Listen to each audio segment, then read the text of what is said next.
Eto na nga, dahil wala akong ganang kumain, walan talaga ako ng ganang kumain, charot. May tira akong estopado. Parang estopado yan, yung ginawa akong baboy. Parang asadong estopadong adobo, ayan. So, nagkikrave na naman ako ng siopaw, natatamad akong magmasa-masa there.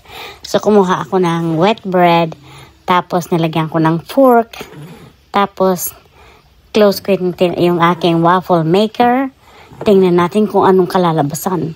Parang ang binabala ko sa mga isip ko ay sa mga isip talaga.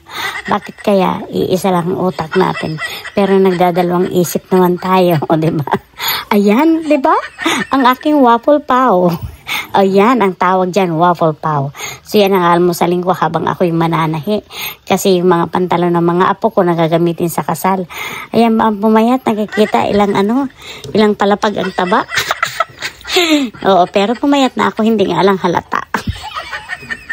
yung timbangan lang ang nakakahalata. Pero yung katawan ko hindi pa talaga halata. So ayan, habang ako ay kumakain ng aking brunch, naglililip naman ako ng mga pantalon kasi medyo mahaba yung mga pantalon. Kasal na nga nung manugang ko sa isang linggo, Friday. Magla-live ako Friday, parang magla-live na ako Friday night. Tapos yung dapat gagawa ako ng ng mensahe para sa manugang ko.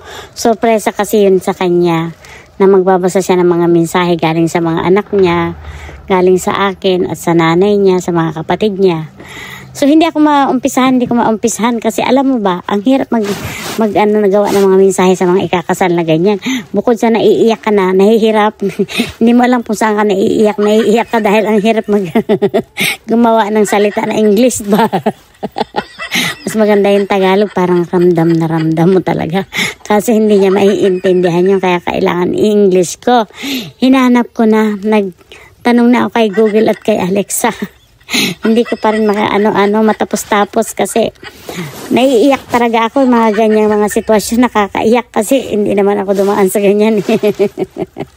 Sa totoo lang, naiiyak akong tumitingin habang nagbo-voice over ako, naiiyak akong tumingin sa tiyan ko.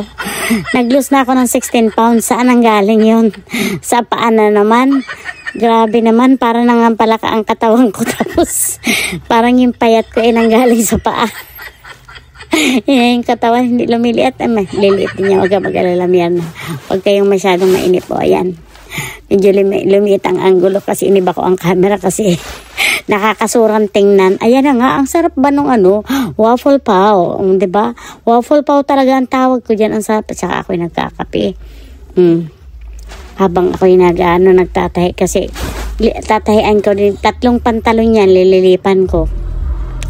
Sabi ng manugang ko, bili na lang tayo ng tape, i-tape na lang natin. Di pag apak-apak ng mga apo ko, matatanggal din yung